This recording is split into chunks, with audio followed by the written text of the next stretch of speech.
Les puissances s'engagent à ne plus procéder à des acquisitions sauvages sans le notifier aux autres pour leur permettre de faire des réclamations. Par ailleurs, toute puissance européenne installée sur la côte peut étendre sa domination vers l'intérieur jusqu'à rencontrer une sphère d'influence voisine. Enfin, les peuples et les rois africains ne sont ni consultés ni informés de toutes ces discussions. Acte général de la conférence, Berlin, ce 23 février 1885. Au moment où s'achevait le partage du continent noir au Congrès de Berlin, l'Afrique arborait les habits neufs d'une Europe conquérante. En bleu, les possessions portugaises. En jaune, les pays attribués à l'Allemagne. En vert, les territoires contrôlés par les Anglais. Et en rouge, les pays qui revenaient à la France, au nombre desquels le Dahomey. Du Dahomey précolonial, on connaissait le littoral, aux pieds trempés dans le bleu de l'Atlantique. La tête au niveau du 12e parallèle nord, le Nigeria anglophone et le Togo allemand comme voisins à l'est et à l'ouest. De la très ancienne dynastie qui va régner sur cette terre de cueillette, de chasse, de commerce d'esclaves et d'huile de palme, 3 rois, Adandozan, Gézo et Glélé, vont créer et façonner un jeune homme, le prince Ahoponu. C'est lui qui conduira très loin le destin d'un royaume, celui du Dahomey.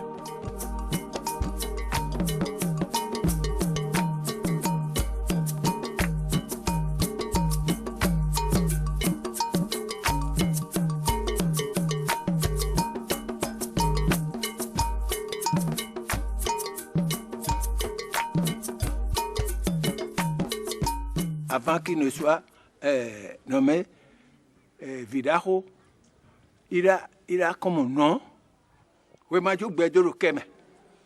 Après ça, il s'est nommé lui-même Khemaro Gundo.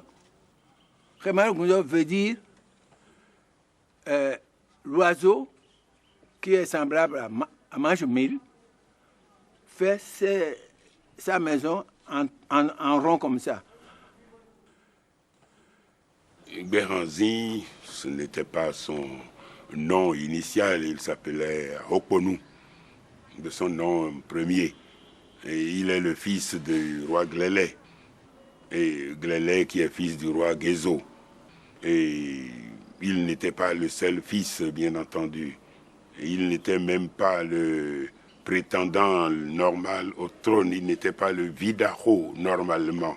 Mais les événements ont fait que il est devenu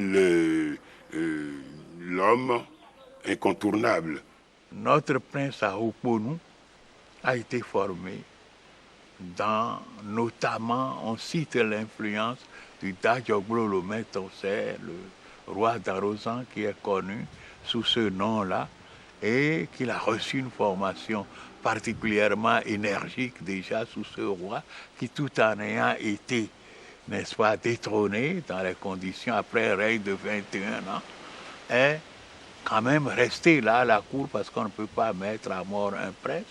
Il était déchu, mais il était apprécié quand même pour ses qualités viriles et pour ses connaissances ésotériques.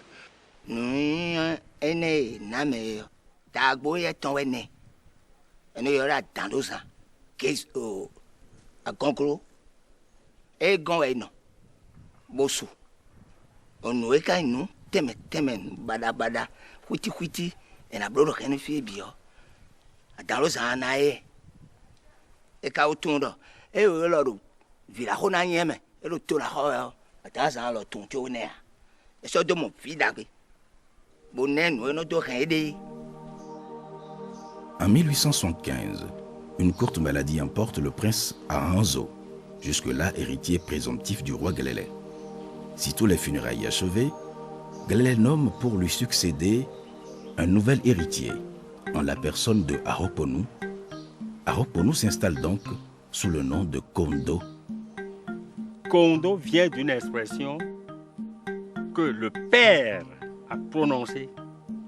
J'ai installé ce fils ici, comme le serpent à Manonou, la vipère, lorsqu'elle va mettre bas, c'est ce que dit la tradition, va trouver un endroit bien solide qui est en général un endroit creusé, fait dans de l'argile durcie.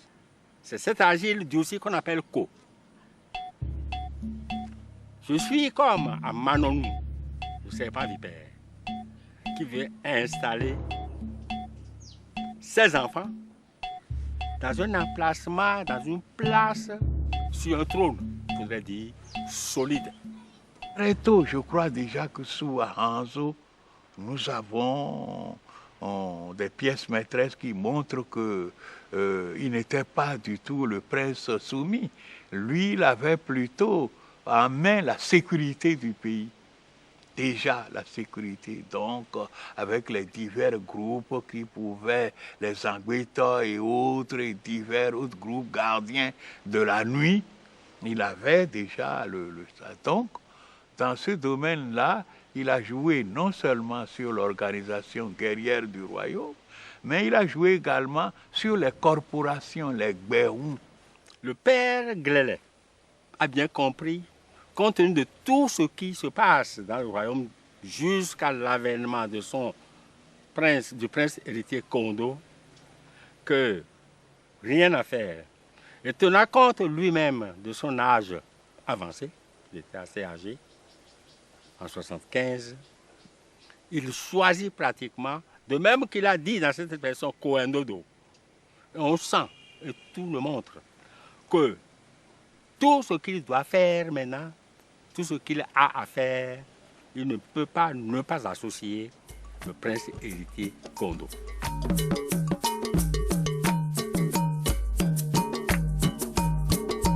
Déjà tendues sous le règne du roi Glélé, les relations entre la France et le royaume du Dahomey se sont pratiquement dégradées lorsque le roi, malade et agonisant, en a confié la gestion au prince Kondo. Au corps du différend, 3 écueils. Les incursions répétées chez Porto-Novo, la poursuite des sacrifices humains, enfin, le sort des traités sur la cession de Cotonou.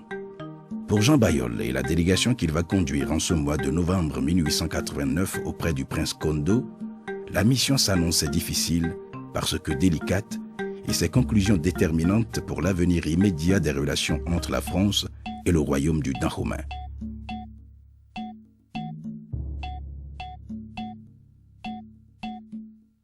La mission va échouer. Bayol fait occuper Cotonou et y installe un poste de commandement opérationnel. Les représentants résidents du roi du Dahomey protestent. Ils seront arrêtés puis remis à Tofa, roi de Porto-Novo, ennemi juré du trône à Abomey.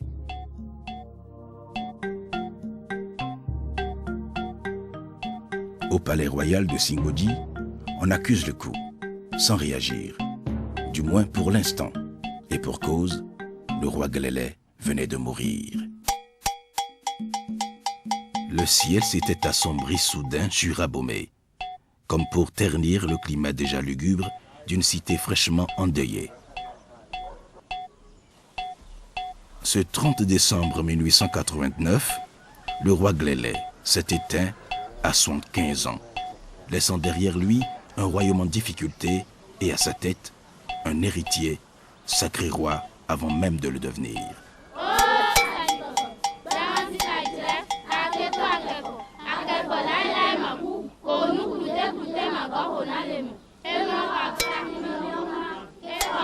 Dans l'antichambre du pouvoir, le prince Kondo donnait déjà des signes d'impatience tant son envie de devenir roi était manifeste.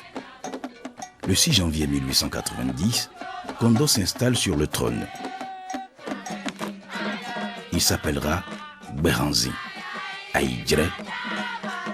L'univers tient l'œuf que la terre désire.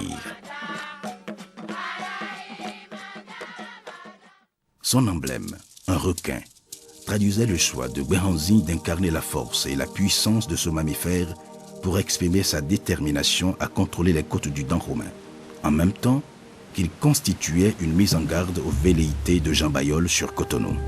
Béranzi fait arrêter des otages blancs à Ouida, au nombre desquels le révérend père Alexandre d'Orgère, Ces prisonniers seront conduits et internés à Abomey. Le 3 mars 1890, des guerriers aboméens attaquent les troupes françaises à Zobo, à la lisière nord de Cotonou. C'est une opération qui s'est déroulée dans la nuit du 3 au 4 mars 1890 et au cours de cette nuit, la pluie abondamment, mais l'attaque a été meurtrière. Béhanzin a placé des milliers d'hommes en armes dans les buissons et autres tout autour de Goudoumé. Et lorsque la marine française longeait le lac Nokoué, eh bien, ils ont été attaqués par surprise par des milliers d'hommes de Béhanzin. Ça a été une victoire sanglante.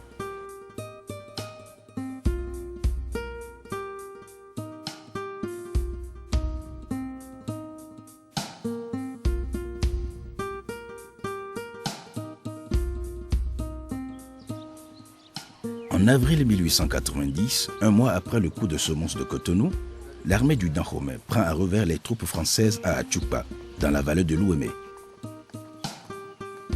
La bataille a été rude. Les Français ont reculé et les soldats du Dahomey se sont retirés.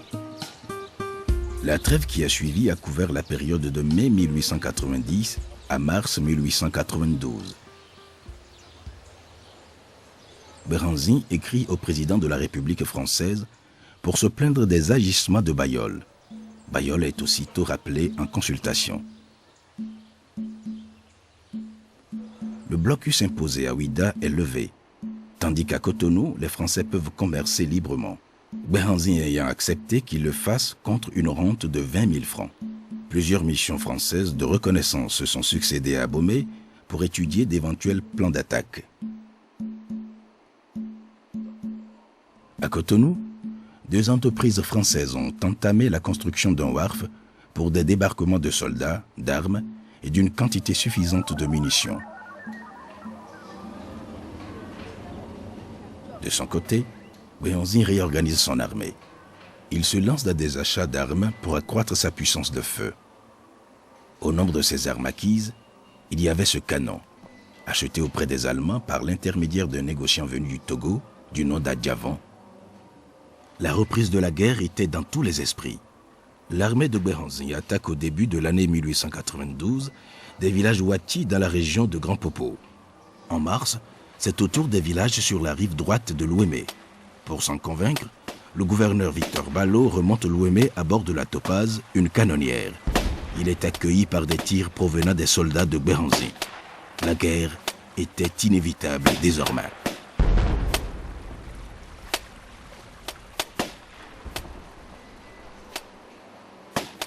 Pour conduire les opérations, la France a dépêché à Cotonou le colonel Alfred Amédée Dodd, un ancien de l'école militaire de Saint-Cyr.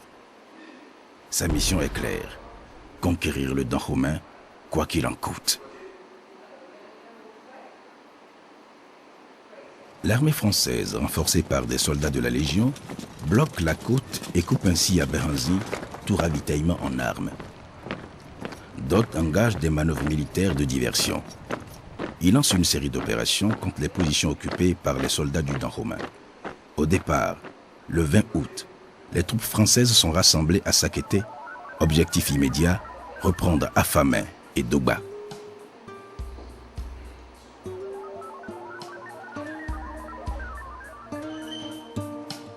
Béhanzin, lui, peut compter sur une armée d'une dizaine de milliers de soldats, dont environ 1200 Amazones. Les Amazones, ce corps d'élite de l'armée du Dahomey, qui a laissé aux soldats français des souvenirs mémorables. C'était des femmes qu'on choisissait et qu'on se fidélisait, que le pouvoir se fidélisait par des méthodes occultes. Ces femmes devaient faire un pacte de sang avec le pays, le Dahomey, ce qu'on appelait le Dahomey même. Donc il n'était pas question de trahir le pays. Elles devaient se dévouer corps et âme.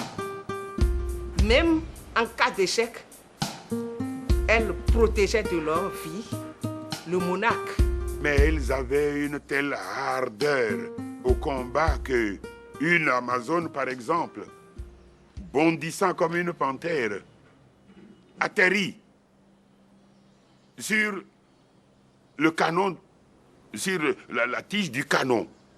Un canon de terrain, hein? Ce n'est pas le canon d'un fusil. Et alors, voilà, elle décapite le canonnier et avant que d'autres ne l'atteignent. Et c'est une bataille où les soldats d'Abomey, notamment les Amazones, ont révélé leur forte connaissance du terrain, leur habileté, leur préparation militaire. Ce qui impressionnait les observateurs européens, c'est leur déploiement, c'est leur tactique sur le terrain. Ils peuvent s'approcher des troupes françaises. Ils le font généralement peu avant l'aube.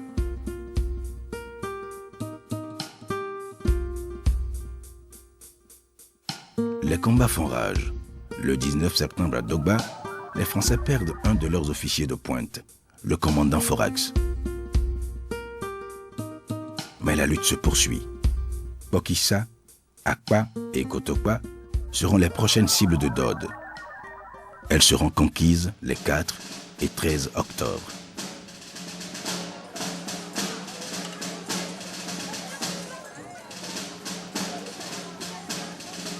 Le 4 novembre, après une bataille farouche, Canan, la ville sainte, au lieu des autels sacrés du royaume, tombe sous le feu nourri des forces françaises. C'est un gros verrou qui vient de sauter. Reste Abomey, la cité des rois. Elle tombera à son tour le 17 novembre.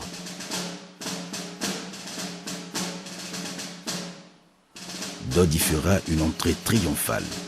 Il fera même hisser le drapeau français à Singboji, le palais royal entre-temps mis à feu. Ce soir-là même, Dode apprendra qu'il a été élevé au grade de général de brigade.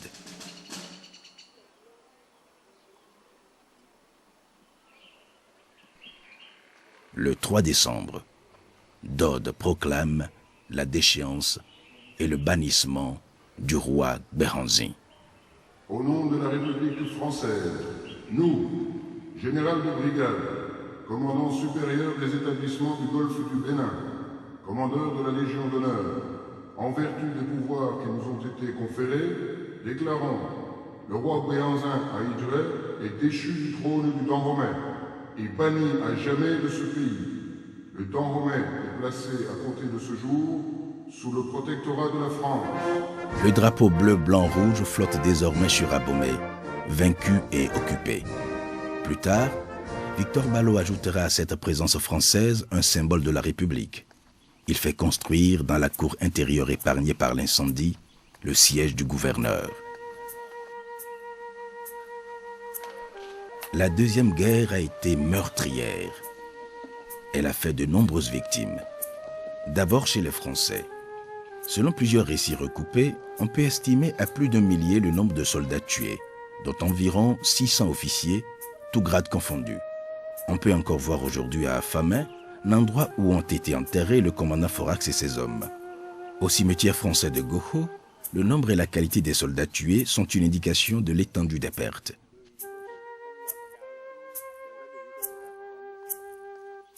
Du côté de l'armée de Béhanzin, le nombre de soldats et d'Amazones tués a été estimé à plus de 2000. Ce nombre pourrait bien être en deçà de la réalité, puisque des crémations de cadavres ont été faites par centaines, dont il n'existe aucune statistique à ce jour.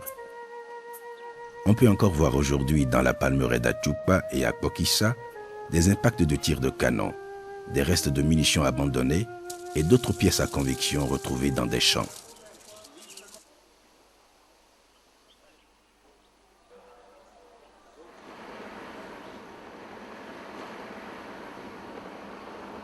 Commence alors pour Béhanzin une longue période de résistance à travers brousses, savanes et forêts denses. Indésirable chez les maquis, il revient vers Djidja et s'installe dans le périmètre. Pendant plusieurs mois, son armée, ou ce qu'il en reste, se réorganise. Béhanzin utilise tous les artifices du maquis. À la débrouille militaire, il ajoute la puissance occulte. Ici, nous sommes à Ségou. Le roi Béhanzin a mis en terre un piquet qui a une force magique, mystique. Et ce piquet a bourgeonné et a donné cet arbre que nous avons ici. Enfant, on l'appelle bosso. Et ce bosso, c'est l'arbre de karité qu'on appelle Wugo, enfant, qui a germé, qui a donné le tronc que vous avez à côté.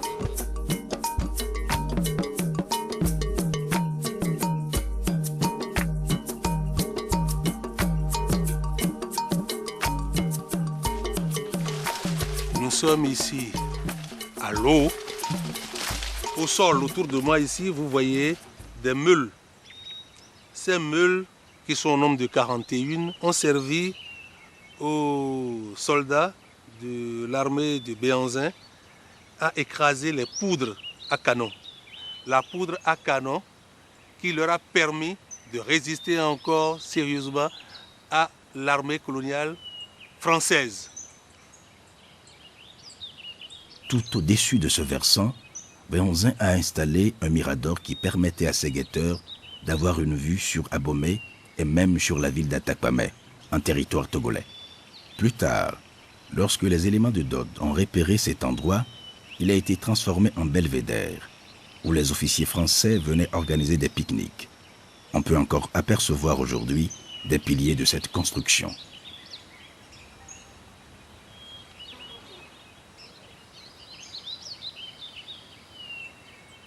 Le roi Béhanzin, dans son maquis, s'est senti acculé.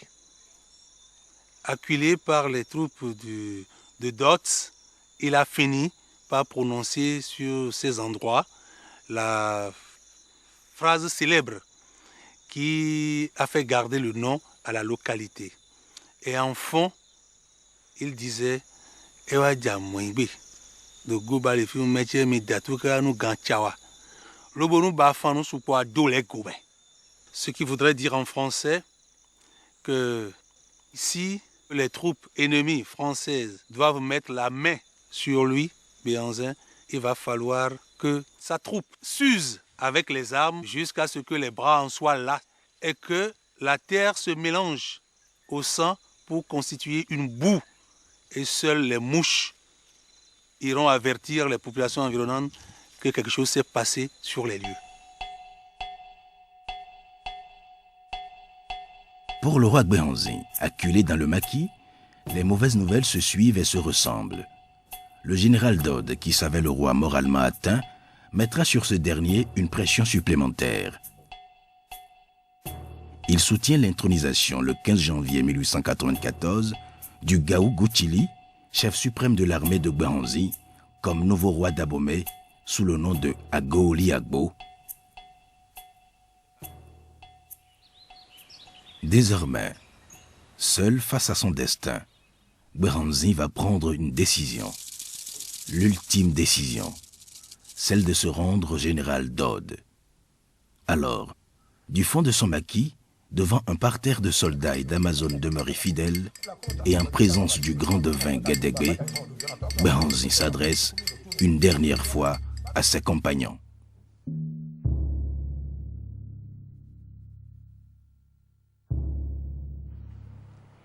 Compagnons d'infortune, derniers amis fidèles, vous savez dans quelles circonstances, lorsque les Français vinrent conquérir la terre de nos aïeux, nous avons décidé de lutter. Nos combattants s'étaient levés par milliers pour défendre le Dahomey et son roi. Avec fierté, l'on reconnaissait en eux la même bravoure qu'avaient manifesté les guerriers d'Agadja, de Tegbessou, de Guézo et de Glélé. Dans toutes les batailles, j'étais à leur côté et nous avions la certitude de marcher à la victoire.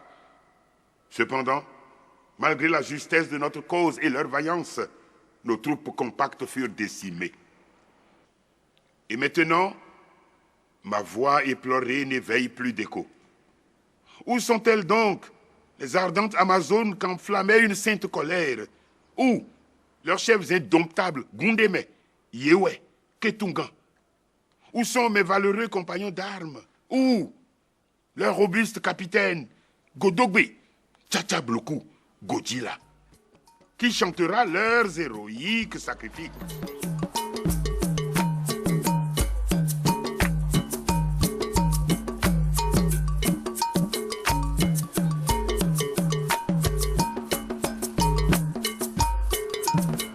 La guerre entre les troupes françaises et celles du Dahomey aura été longue.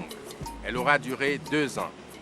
Elle a été suivie d'une résistance farouche qui aura duré 2 ans aussi. Et alors que les nouvelles qui lui parvenaient du front n'étaient pas bonnes, le roi Béhanzin décide d'aller à la rencontre du colonel Dodds. Cette rencontre a eu lieu ici même à Goho, le 25 janvier 1894, à quelques mètres du camp militaire où stationnait le corps expéditionnaire français. C'est tout ce qui reste du camp militaire français à Goho. 2 colonnes que le temps et les intempéries n'ont pas réussi à faire disparaître. Béhanzin passera 3 nuits à l'intérieur de ce camp avant d'être conduit à Cotonou. Il y avait 11 personnes qui étaient avec lui, qui vont partir en asile avec lui. Son fils Wanilo, son cousin Adanledian, 4 de ses femmes, 3 de ses filles, et puis un interprète du nom de Fanou avec sa femme. Le roi Béhanzin avait d'abord été dans un endroit qu'on appelle le blocos de l'OCBN, non loin d'ici. Le 6 février, il a embarqué et mystérieusement, il y a eu une panne au niveau du bateau qui devrait l'emmener. Et on l'a ramené dans ce bâtiment.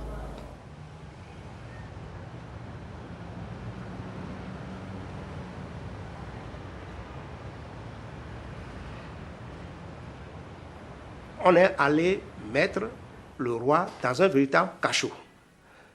Au rez-de-chaussée du bâtiment, un endroit qui fait à peu près 4 mètres carrés et qui est si bas que le roi ne peut pas s'y tenir debout. Nous avons vu des barres de fer fixées au mur et qui portaient à l'époque des chaînes. Donc, c'est ici que le roi Béhanzin a pris réellement conscience de sa condition de captif de guerre. Il a toujours cru jusqu'ici qu'il devrait se rendre en France pour rencontrer le roi des Blancs et s'expliquer avec lui de roi à roi. C'est ici qu'il a vu que, en fait, on l'avait trompé pour l'emmener en déportation. Et dans ce bâtiment, il est resté du 6 février au 11 février où il a pu prendre la mer. Ici, ce n'est pas du tout des racontards. Lorsqu'on l'a mis dans le wagonnet qui le conduisait vers le bateau qui va l'amener à la Martinique, eh bien, quand le wagonnet dans lequel le roi était installé avec ses proches, ses compagnons de déportation, d'exil, à un moment donné sur le wharf, le wagonnet ne bouge plus. On ne va pas dire au roi, parce qu'il le respectait tant qu'il était sur le territoire dahomey. Le wagonnet ne pouvait plus bouger. Le roi croise ses jambes, allume sa pipe. Il attend. Qui va le faire descendre, dit qu'il faut qu'il marche à pied? Personne. Mais ça dure, mais qu'est-ce qu'il faut faire? Que s'est-il passé pour ce wagonnet? C'est Béhanzin qui a dit, allez me chercher un coq blanc. On a été chercher le coq blanc. Il a dit de lui couper le cou. On lui a coupé le cou. On a mis le sang sur les rails et le wagonnet a pu continuer de rouler. Je m'en vais quand je le veux. Et c'est pour dire que quand les ancêtres disent « tu peux partir », je pars. La première escale du croiseur second, c'est Dakar, qu'il atteindra le 20 février. Escale technique pour des formalités et pour un ravitaillement du navire. Le temps aussi pour les autorités françaises de fixer la destination du roi. Le 12 mars, Moracini, gouverneur de la Martinique, reçoit de son ministre l'ordre d'apprêter le fort Tartanson pour y recevoir Béhanzin et sa suite.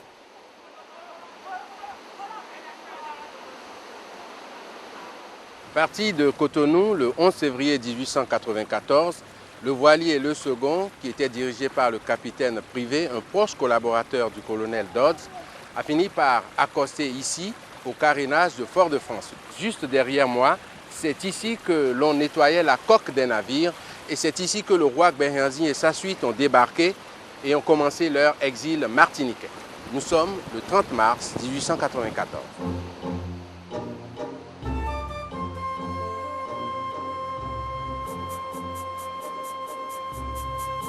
Voici comment le mémorial martiniquais décrit l'arrivée.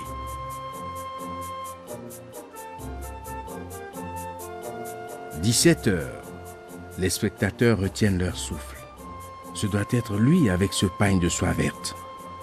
Un frémissement parcourt la marée humaine, brusquement silencieuse, comme saisie par la solennité de l'instant. Béhanzin est le premier à mettre pied à terre, suivi de près par le capitaine Privé. Arrivent ensuite le secrétaire, l'interprète, les femmes et les enfants. Tout le long du parcours qui les conduit au fort Tartanson, il y avait une grosse affluence. Tout ce monde voulait voir la famille royale, particulièrement les femmes et les filles qui sont de vraie beauté et dont la régularité des traits, le buste nu et bien découpé, retiennent l'attention de la foule. Premier arrêt du cortège au siège du gouverneur. Le roi est présenté au gouverneur Moracini. C'est à lui qu'incombe dès cet instant la lourde mission de garder Béhanzin et les siens. 2 kilomètres plus loin et 80 mètres plus haut, le cortège du roi arrive au fort Tartanson. Construit en 1867 pour surveiller la rade de Fort-de-France, le fort Tartanson n'a plus aujourd'hui le charme de sa jeunesse. Il est presque à l'abandon. On murmure d'ailleurs que la marine française qui en est le propriétaire s'apprêterait à le céder à la ville de Fort-de-France. Ici, le roi Béhanzin et sa suite vont s'installer pour un séjour qui va durer 4 ans.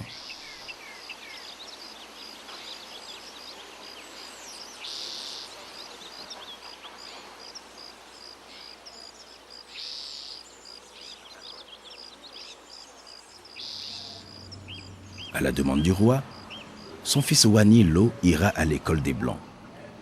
Wani Lo, le prénom en lui-même est une exhortation à l'exploit. Toute réussite que le père attendait du fils. Wani Lo sera donc inscrit à l'institution des pères de Pleurmel, à proximité de Fort Tartanson.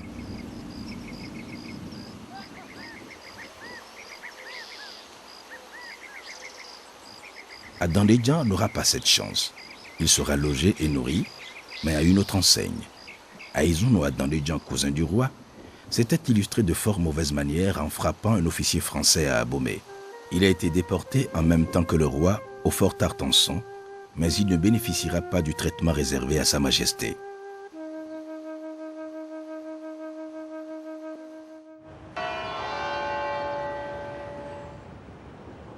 « 3 juillet 1894. La France entière pleure la disparition du président Sadi Carnot, tombé quelques jours plus tôt sous les balles d'un anarchiste. Pour le roi Béhanzin, ce sera un coup dur. Sadi Carnot, c'est celui-là même qu'il pensait pouvoir rencontrer lorsqu'il quittait Cotonou il y a à peine 5 mois. En compagnie de sa suite au grand complet, le roi Béhanzin assistera à l'office religieux dans l'église provisoire de Fort-de-France en hommage à la mémoire de l'homme d'État.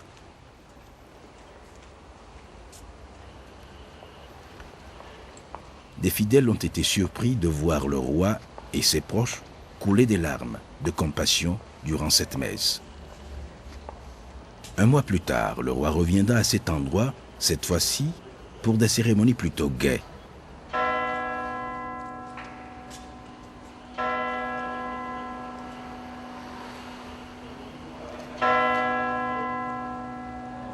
Le baptême des cloches de la cathédrale de Fort-de-France. L'imposante bâtisse a été reconstruite en lieu et place de l'ancienne église détruite par un incendie.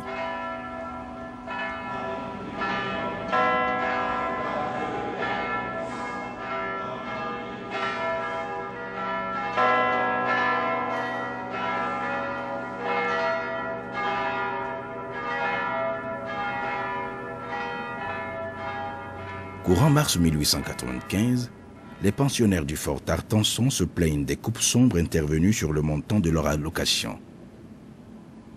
Le gouverneur Moracini est sommé de s'expliquer. Il le fait en qualifiant les allégations de calomnie, tout en justifiant les restrictions incriminées par des constats de dépassement de dépenses et de gaspillage chez les domestiques.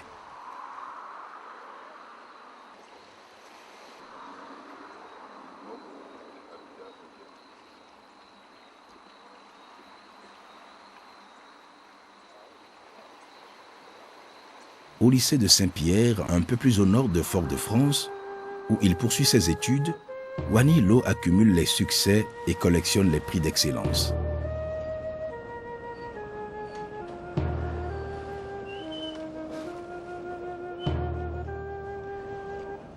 Son père, le roi Béhanzin, s'est rendu plusieurs fois à Saint-Pierre pour assister en personne à des cérémonies de remise de prix.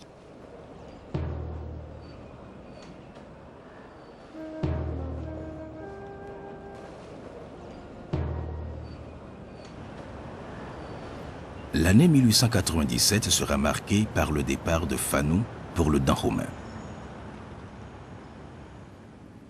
C'est le goût exagéré de Pierre Fanou pour l'alcool et son éthylisme avancé qui ont fini par irriter et excéder le roi. Avec son épouse Falégué, Pierre Fanou s'en va pour le grand soulagement de Béhanzin. Réduite à 9, la cour royale commençait à s'ennuyer. Pas pour longtemps puisque, en mai 1898, le roi va quitter sa forteresse pour aménager en ville. Il va désormais résider à la villa des Bosquets. Alors, le roi, après Tartanson, a été ici pendant à peu près 6 ans, juste avant de repartir. Et ce que nous savons de cette période, pour nous en Martinique, ce qui a un petit peu marqué les esprits, je dirais, moi j'ai un souvenir simplement de ma grande-tante, tante Vivi. Je ne pense pas vraiment qu'elle ait vu Béhanzin, mais c'est aussi dans l'imaginaire. Elle disait, ah oui, c'est quelqu'un, il marchait, il crachait, mais il y avait un grand pot, il crachait pas par terre, et il avait une ombrelle, un parasol, et il y avait les gens qui le suivaient, et il avait une pipe, et il marchait dans Fort-de-France. Alors ça, les gens l'ont remarqué parce que c'était aussi quelque chose de tout à fait exceptionnel. Il descendait, il y a un chemin qui se trouve à côté de la maison, où le roi et sa suite descendaient sur Fort-de-France, prenaient la passerelle, le pont Guédon, et continuaient, parce que vous avez au niveau de Fort-de-France, depuis ici, depuis Fort-Tartanson, une vue très particulière. Depuis l'évêché, Fort-Tartanson, la maison ici, le pont Guédon, et on continue sur la rue Antoine Sigère et ça nous mène directement sur la savane, en passant par la cathédrale. Et c'était un chemin que Béhanzin prenait assez souvent, puisqu'il se promenait devant la savane et il allait aussi du côté de la bibliothèque Schœlcher qui avait été finie d'être construite.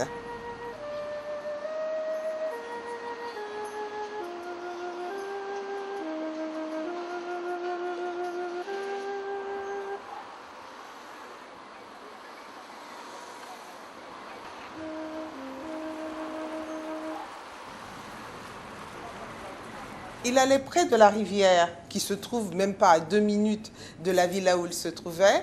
Il allait discuter avec les pêcheurs et les marchandes qui se trouvaient là. Donc il y a des gens qui racontent un petit peu des histoires que Béhanzin passait, achetait son poisson, en tous les cas les gens de sa suite, puisque nous surplombons avec cette maison tout Fort-de-France et aussi le quartier rive droite, comme on l'appelle, de Fort-de-France.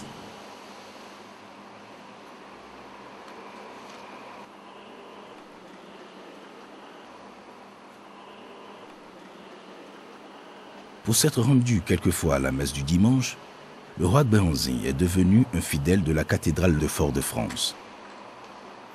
Déjà grand ami du père Alexandre d'Orgères, lorsqu'il était à Abomey, Béhanzin choisira pour se faire baptiser le prénom Alexandre. Des proches l'ont vu plusieurs fois, le cou entouré d'une chaînette en or, au bout de laquelle pendait une croix. Sans doute, celle que lui avait offerte un prêtre portugais, alors curé à Ouida. le roi serait-il devenu Alexandre Béhanzin? À la villa des Bosquets, la santé d'Adanledjan s'est brusquement dégradée. On le savait malade d'une bronchite chronique. Adanledjan décède le 15 mai 1899 à l'hôpital militaire de Fort-de-France.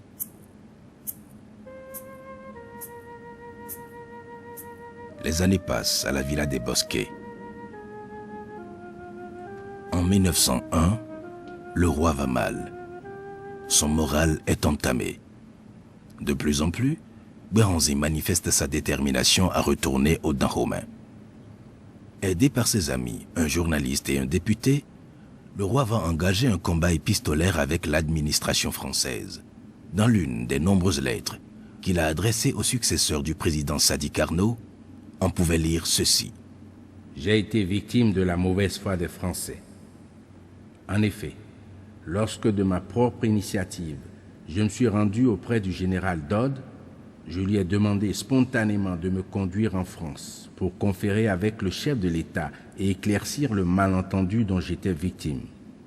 Je croyais donc me rendre en France pendant que j'étais dirigé sur la Martinique. Au cours de l'année 1901, la famille du roi s'est agrandie de 2 petits-fils. D'abord le 11 mai, à Gbokpanou, une des filles du roi donne naissance à Frédéric. 3 mois plus tard, un deuxième petit-fils du roi va naître. Il s'appelle Gabriel. Cette fois, l'heureuse maman sera Mekouyon, une autre fille du roi Béhanzin.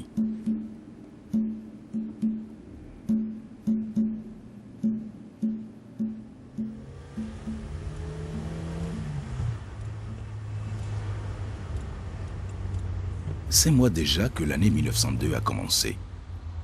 Ce 8 mai, Wani Lo était encore à la villa des Bosquets. Il ne se trouvait donc pas à Saint-Pierre. Soudain, c'est l'explosion. Puis, la catastrophe. À près de 1400 mètres d'altitude, la montagne pelée venait de se vider de sa colère en crachant un énorme déluge de feu, de flammes et de lave.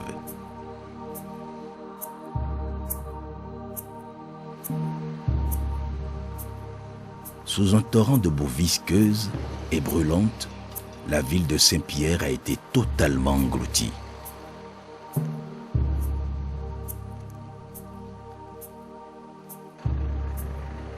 Parmi les 30 000 disparus, la famille Blaisemont.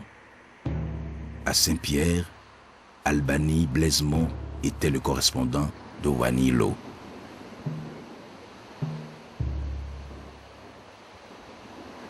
« 1903. Les visiteurs qui se succèdent à la villa des Bosquets décrivent le roi Béhanzin comme un sujet physiquement fatigué et très préoccupé par l'idée de retourner dans son pays natal. Il multiplie ses lettres à des députés, au gouverneur et au président des Français. Dans l'une de ses correspondances, Béhanzin écrit « Je crois que si le gouvernement était éclairé, je serais rétabli dans mes anciens pouvoirs, en même temps que dans l'amitié de la France. » Plus loin, Béhanzin propose d'être pour la France un agent dévoué, un ami fidèle, un propagateur de ses idées. À Paris, où ses propos ont été relayés par la presse, le pouvoir central fait la sourde oreille. Il doute même de la sincérité du roi Béhanzin. « 1904. À la villa des Bosquets, la famille du roi s'est à nouveau élargie. À Gbokpanou, déjà mère de Frédéric, donne naissance à Andrea, portant à 3 le nombre des petits-enfants du roi nés en exil. Elle est née des liaisons de ma grand-mère avec un capitaine de cavalerie français, M. Louis Souffleur. Vous savez, à l'époque, M. Louis Souffleur, qui créait pour son grade, disons, n'a pas reconnu ma mère. Donc ma mère a signé le nom de son grand-père. Elle a signé Berlin. C'est par la suite que les actes ont été faits, quand elle est rentrée avec sa mère, elle a grandi, que les actes ont été faits, et que le nom de son père a été mis sur ces actes.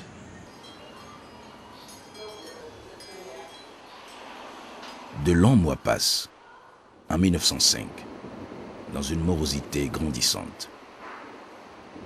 Début 1906, sous la pression conjuguée du journaliste Adolphe Lara et du député Pressensé, ardent défenseur des droits de l'homme, le ministre des colonies autorise enfin un changement de climat pour le roi. Le 1er avril, à bord du géant paquebot, la Martinique, le roi Béhanzin et sa famille quittent Fort-de-France pour une nouvelle destination.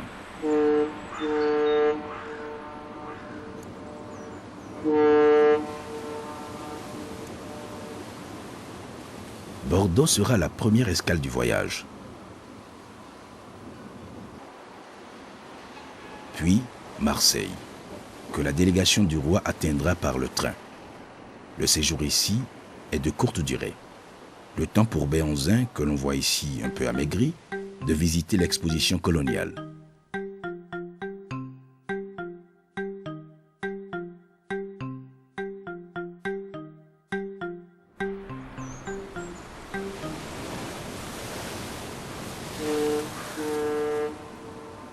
C'est une Algérie aux couleurs de la France coloniale que le roi Béhanzin découvre ce mois d'avril 1906 en arrivant à Alger. L'Algérie, c'est l'Afrique, mais pas le Dahomey, qui pour le roi paraissait encore lointain.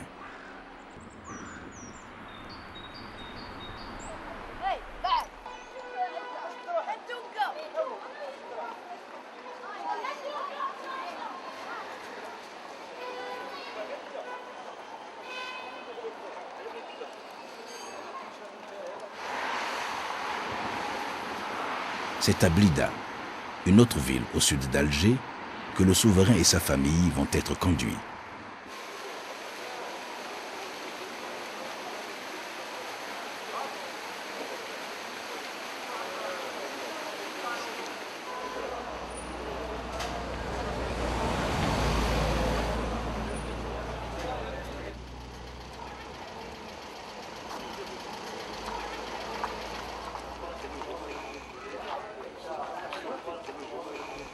Voici la façade de l'ancien couvent des sœurs carmélites, devenu plus tard Villa la Paisible. C'est ici, dans la Kasbah de Blida, que le roi Béhanzin et sa suite ont séjourné d'avril à décembre 1906.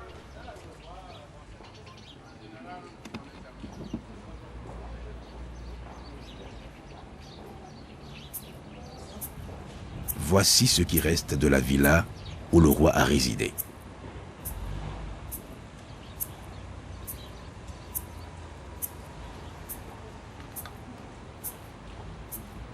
Les nouveaux propriétaires ont entrepris des travaux sur le bâtiment, mais au rez-de-chaussée, l'endroit précis où dormait le roi paraît encore intact. Béhanzin passera 8 mois à cet endroit, dans la souffrance physique. Il était souvent malade, mais aussi dans la douleur morale. Le roi s'alimentait très peu. Il avait réduit la fréquence de ses sorties en public. Son entourage affichait calme et dignité, malgré sa hantise du pire. Le 7 décembre, la santé du roi s'est détériorée. Béhanzin souffrait, selon son médecin, d'une grippe bronchopneumonique. Accompagné de son fils Wanilo et 3 de ses épouses, le roi est transféré le lendemain à l'hôtel de Nice, devenu Tipaza à Alger.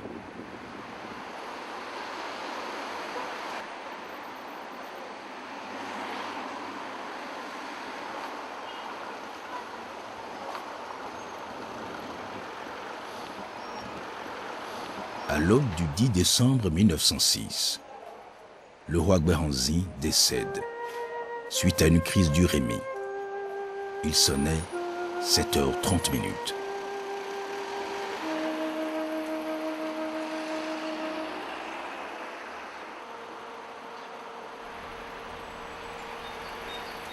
Le 11 décembre, le roi Béhanzin a été inhumé au cimetière chrétien Saint-Eugène d'Alger, en présence de ses proches, du représentant du gouverneur général et d'une foule nombreuse de personnalités.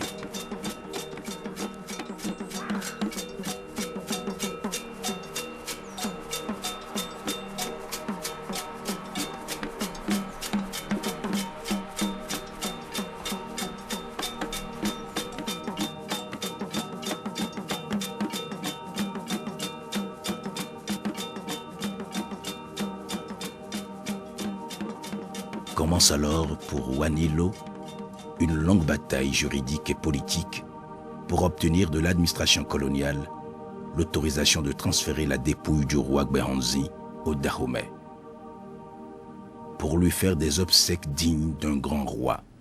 Ce sera chose faite en mars 1928.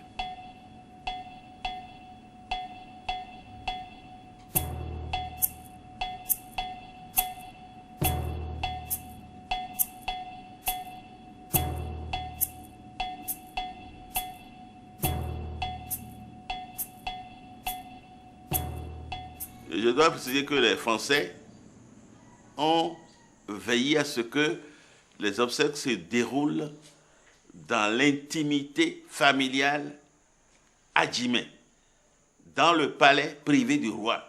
Ils n'ont pas voulu qu'on fasse des cérémonies à Singboji. Malgré tout cela, ceux qui ont écrit, qui ont décrit le retour de sang ont dit qu'une foule immense est venue accueillir les restes du roi à Cotonou. Le train qui a transporté les dépouilles, les restes mortels du roi, de Cotonou à Gbomé, c'est-à-dire à Boycon, ce train-là, à chaque arrêt, depuis Cotonou jusqu'à Boycon, il y avait une foule qui se prosternait, le front de la poussière, pour saluer le retour du roi. C'est quelque chose d'émouvant et de grandiose. Que de mémoire de Darwin n'avait jamais vu ça. Je dirais que le roi Béhanzin avait une idée, une pensée de son pays. Tout ce qui est vertueux de lui, je les adopte. Mais tout ce qui n'est pas vertueux, on va tout faire pour les effacer. Il a le courage, il est téméraire, il a la témérité, il affronte tout. Il n'a peur, sachant bien que les Européens ont des armes plus sophistiquées que les nôtres. Il a demandé à ses Amazones de foncer. Ce qu'ils ont fait, nous avons eu beaucoup de pertes en vie humaine, mais néanmoins, ça a démontré la bravoure de l'armée dahoméenne. Il est pour nous le héros.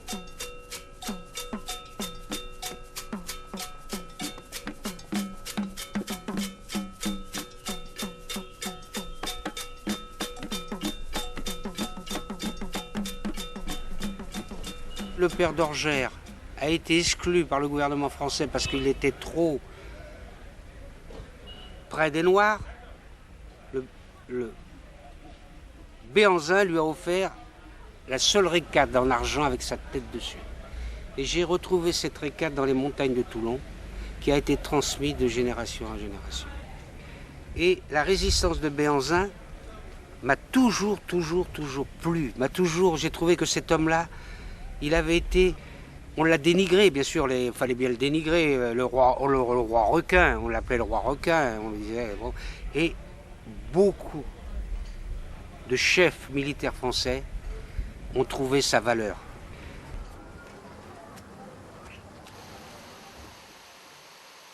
J'ai entendu parler du roi Béhanzin alors que j'étais encore tout jeune. Ceux qui m'en parlaient dans ma famille, dans mon entourage, m'en parlaient avec une certaine fierté. Le sentiment qu'avaient les Martiniquais, certainement à son arrivée, c'est le sentiment d'une redécouverte, d'une reprise de contact avec un continent dont ils avaient été séparés pendant très longtemps. Et tout d'un coup, il y a un personnage qui arrive dont on raconte qu'il a été un résistant face aux armées coloniales. Donc tout d'un coup, c'est aussi un sentiment de fierté. Mes parents ont vu Béhanzin. Et Béhanzin, tous les jours, allait à Fort-de-France. Béhanzin avait été adopté par la Martinique. Je sais en tout cas que c'est un homme qui a compté pour les Martiniquais.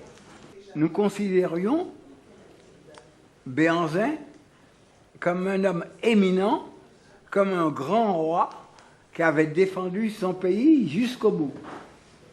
En Europe, Béhanzin a été une figure qui terrorisait les Européens. C'est-à-dire, il a été l'un de ces Africains qui était capable de tenir tête comme un bon soldat, un bon chef d'armée, un commandant en chef à des armées européennes.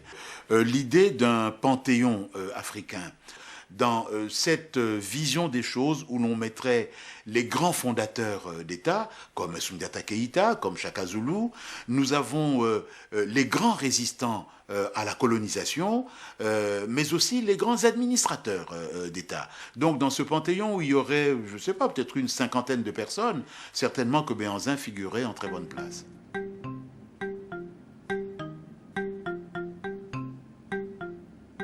Malgré l'éloquence des témoignages sur l'homme et sur ses hauts faits, des questions jusqu'ici sans réponse continuent de jeter une ombre sur la vie de Béhanzin. Le jeune prince avait-il réellement éliminé tous ses frères rivaux et prétendants au trône pour ne demeurer que l'unique héritier présomptif de son père, le roi Glélé? Béhanzin a-t-il vraiment fait tuer sa mère pour éviter à celle-ci de subir d'éventuelles représailles? Béhanzin a-t-il été trahi par son frère et chef d'état-major, le Gaou Goutili? 100 ans après la disparition du souverain, ces interrogations demeurent et renforcent davantage l'énigme que constitue le roi Béhanzin.